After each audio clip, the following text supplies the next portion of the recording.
É um gancho mega especial.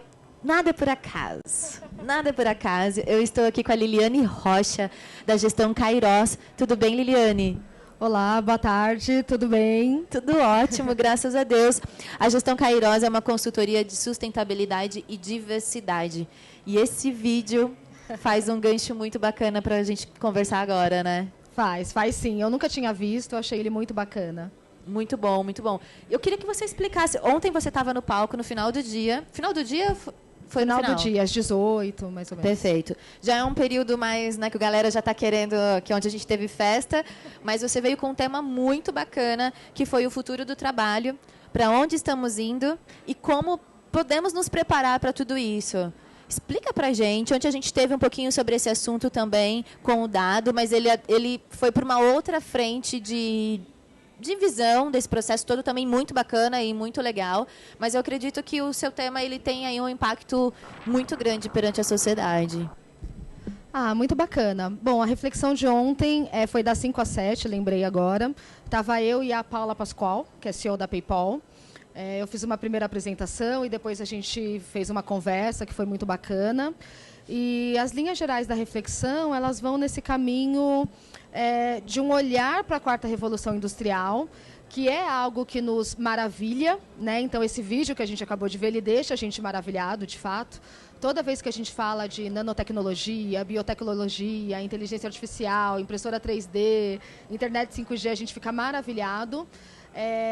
Versus, né, um outro ponto que o próprio Fórum Econômico coloca, né, o próprio Klaus Schwab coloca, que é a questão do aumento das desigualdades, também à medida que então a tecnologia avança e as desigualdades às vezes avançam no mesmo ritmo. E daí, quando a gente fala dessas desigualdades, e foca em particular, né, uma das questões que mais me preocupa é a questão da automação, que vai tirar aí algumas posições de emprego, não de uma parcela da população que é graduada, pós-graduada, mestrada, mas de uma parcela da população que eventualmente trabalha em trabalhos mais operacionais e manuais e vai poder ser substituída por máquinas. Como que a gente pensa na questão da diversidade, né? Então, como que a gente pensa em grupos vulneráveis que a gente tem trabalhado na temática de diversidade junto com grandes empresas, como a população negra no Brasil, que é 56% da população, e a gente sabe das vulnerabilidades envolvendo, por vezes, acesso à educação, acesso ao trabalho, segurança, né, informações e dados que envolvem violência. Dos 16 milhões de brasileiros na extrema pobreza, cerca de 65% são negros. E a gente pode refletir no 65%. 65%. E a gente pode refletir nisso em outros grupos. Mulheres, pessoas com deficiência, idosos, população LGBT. Então, a gente foi falando um pouco disso, né? De onde a quarta revolução industrial a gente já está vendo que ajuda, potencializa, e onde a gente fica preocupado se a quarta revolução industrial vai criar um abismo ainda maior. Muito bom, muito bom. Nessa composição que você está dizendo, até para trazer como informação que o grande mercado comenta, né? Eu fiz uma pergunta a um especialista uma vez, eu falei assim, ok, mas e essa automação, por exemplo, eu que sou de marketing, no que ela vai me impactar diretamente? Ele pode roubar meu trabalho? Aí ele virou para mim e falou assim, seu trabalho pode ser replicado por uma outra pessoa? Aí eu falei, pode. Aí ele falou assim, então você vai perder o seu trabalho. E eu acredito que isso é um resumo muito bacana para trazer essa composição, né? Se a gente tem uma replicação, que você está dizendo, essa classe, que tem esse processo de produção do dia a dia, de repetição de trabalho, onde a gente tem uma cadeia de várias pessoas trabalhando essa mesma função, a gente com certeza vai ser impactado diretamente por essa automação que está chegando muito forte. Eu vou começar pelo lado positivo, para ser otimista, né? Então, uma das questões positivas que eu vejo, por exemplo, é mulheres em grandes indústrias, né? Eu trabalho com grandes indústrias, com setores pesados, e às vezes o percentual de mulheres na operação é baixo. E quando eu pergunto por quê, falam, porque esse trabalho é muito pesado, né? Um trabalho que precisa força, a mulher não consegue fazer. E daí, recentemente, eu tenho colocado essa questão, quer dizer, mas espera, essa fábrica já está automatizada. Você não está com uma mentalidade de antes dessa planta fabril ser automatizada? Porque hoje, com esse equipamento que eu estou vendo aqui, um homem pode operar e uma mulher pode operar também, né? Então, a tecnologia já mudou e o seu padrão mental continua o mesmo. Vamos pensar nisso? E daí, normalmente, as pessoas concordam e a gente começa a aumentar a quantidade de mulheres e por aí se vai. Então, esse é o lado mais positivo. O lado mais desafiador essa é uma máquina nova que a gente comprou aqui na empresa, né? Algumas das minhas empresas clientes. A gente trabalha, essa máquina vai trabalhar dia e noite e ela faz o que 20 funcionários fazem. Então, quer dizer, como que a gente faz com essa operação? Realocação, que poderia né? pode até continuar, né? Mas no planejamento, operando a máquina, mas essa parcela da população tem acesso à educação, está preparada para operar a máquina, para passar para o planejamento? Né? Então, esse é o raciocínio que eu já começo a fazer para essa parcela da população, a gente garantir que não vai ficar de fora. Isso é uma conscientização que tem que ser das empresas. Também é um outro tópico até que foi com a PwC, que eu ouvi do Alexandre também, que é um cara fenomenal.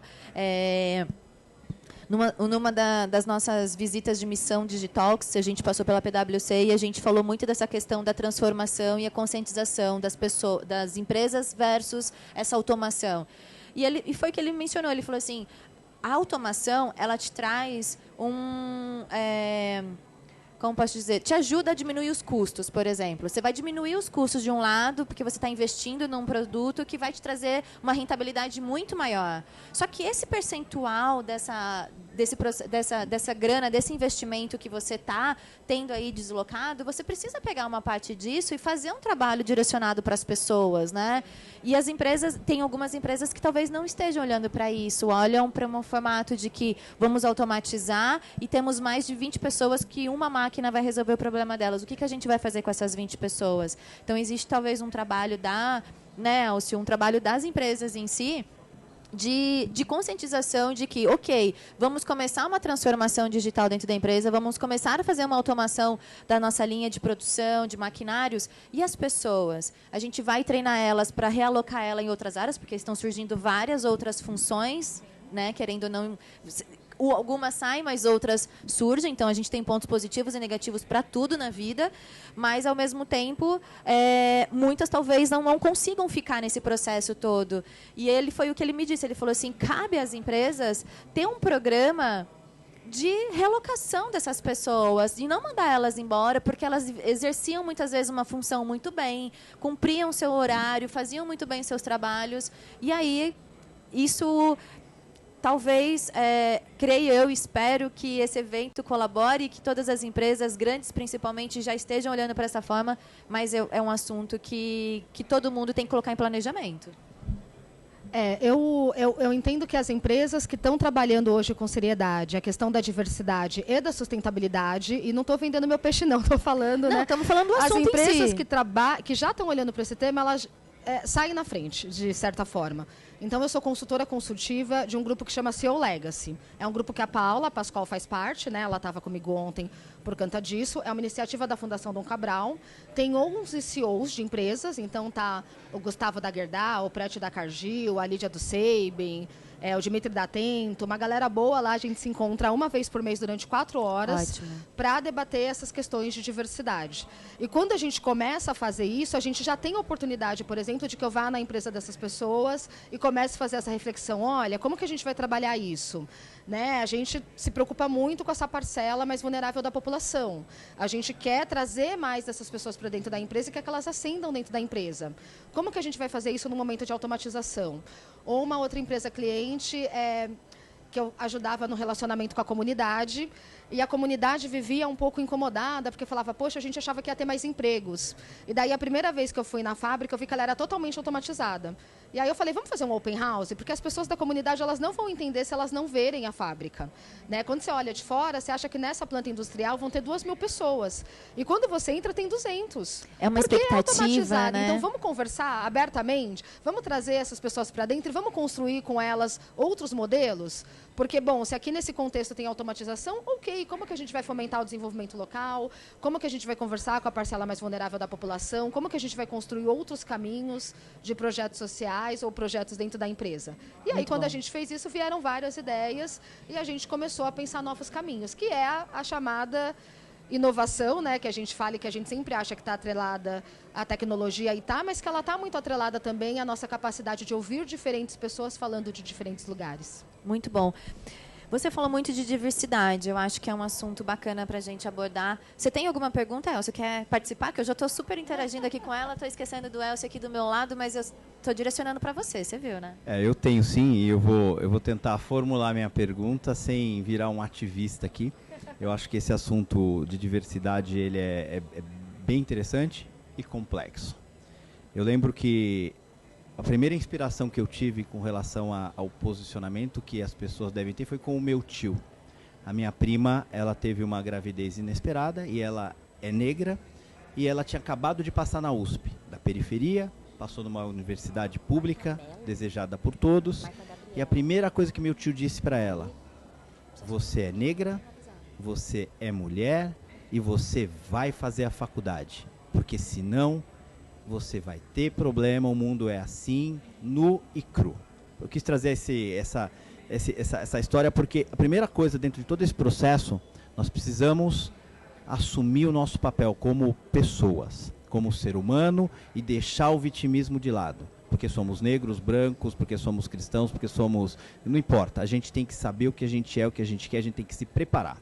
Baseado nisso, eu vou para um vídeo muito legal que eu vi há 5 anos, que também me impactou muito, que é Humans Need to Apply, que é em cima de Indústria 4.0, que vai falando do processo de automação das empresas, da robotização, talvez você conheça o vídeo, de inteligência artificial, e eles começam a provocar uma discussão entre sociedade e governo quando uma boa parcela desta população perder a capacidade de trabalho, porque os robôs vão fazer o trabalho que 50 milhões de pessoas fazem no call center. Não vai precisar mais dessas pessoas. Como os governos vão cuidar dessas pessoas? Que tipo de qualificação de processo vão ser feitos para que isso aconteça? E aí, antes de eu fazer a pergunta, eu tive fazendo uma visita, eu já falei isso hoje de manhã, eu vou ter que dar nome aos bois, na fábrica da Scania, aqui em São Bernardo, e eles passaram por esse processo de automação. Sabe quantos empregos eles retiraram no processo de robotização da fábrica? 0. Porque eles planejaram e todos foram inseridos. E foi a primeira vez que eu entrei numa fábrica que eu vi homens, muito mais homens, mas tinham várias mulheres na fábrica, na produção. Então, com essa contextualização, eu queria entender como vocês têm abordado esse assunto e têm trazido talvez a luz do conhecimento do que essas pessoas podem fazer. Porque hoje de manhã a gente falando com o Henrik, e ele falou que não é governo que vai mudar a sociedade, que não é as empresas, mas que são as pessoas que estão sendo empoderadas. E aí a gente até fala um pouco lá do Girl Power, que eu queria que você comentasse um pouquinho, que como as mulheres podem realmente assumir o seu papel e fazer a diferença naquilo que elas são muito boas. Poxa, você trouxe muitos elementos, né? E a gente tem um tempinho para responder, temos que ser objetivos aqui. Tá bom. Eu acredito muito no caminho da responsabilização individual. Eu sou mulher, sou negra, sou de origem bem humilde, né? Na minha primeira infância eu pedi dinheiro na rua, morei em barraco de madeira 18 metros quadrados, chão de barro, e trilhei um caminho para estar até aqui. Mas eu acredito muito também que a gente tem uma história, um cenário histórico, econômico, político, social no Brasil, por exemplo, que a gente tem que olhar. Então, quando a gente vê as 500 maiores empresas brasileiras, por exemplo, e vê que o quadro funcional é 35% de mulheres e 13% na liderança, o quadro funcional de negros é 35% no quadro funcional, 4,7% na liderança. De pessoas com deficiência, 2% no quadro funcional, 0,6% na liderança, a gente percebe que há uma questão de iniciativa individual, e que eu concordo muito, mas há também sim, e aí eu volto para esse ponto, há uma demanda de iniciativas governamentais, empresariais e de sociedade civil organizada, os 3 setores olhando para como a gente realmente garante que as pessoas vão ter igualdade de oportunidades. Né? Se a gente pensar, você falou do Girl Power, que 60% do contingente que sai da graduação são mulheres, desde 2000, 60%. E quando a gente vai para as 500 maiores empresas, 13% está na liderança, talvez não seja só uma questão de iniciativa individual. É também, mas não só. Então, acho que aí está um ponto bacana para reflexão. Muito bom, muito bom. Poxa, Liliane, eu gostaria de ficar com você a tarde toda aqui. A gente está com um monte de assunto, um monte de tema super bacana. Tem várias perguntas que eu gostaria de fazer, mas a gente tem tempinhos e a gente tem que dar possibilidades e para outras pessoas também. Mas eu não posso deixar de falar, gente, olha só, esse daqui é o livro da Liliane, Como Ser um Líder Inclusivo. E tem... Esse daqui é meu? Esse é seu, é presente. Olha, eu já intimando, já ao vivo, para não falar não. Ela que não se atreva a dizer que não é, né? Ela que não se atreva a dizer que não. Então, ó, galera, esse livro aqui é um livro muito bacana. Acabei de ganhar o meu. A Liliane fala muito bem desse assunto, tem autoridade para estar falando e eu espero que você consiga impactar muitas pessoas com todo esse processo. E a gente está sempre à disposição. Conte com o Digital sempre que precisar. E sucesso aí nessa jornada toda dessa construção da consciência e inclusão de pessoas. Muito obrigada. Obrigada pela oportunidade de conversar, trocar ideias sobre esse assunto. É sempre maravilhoso. Obrigada. Muito bom. Obrigada mesmo, viu?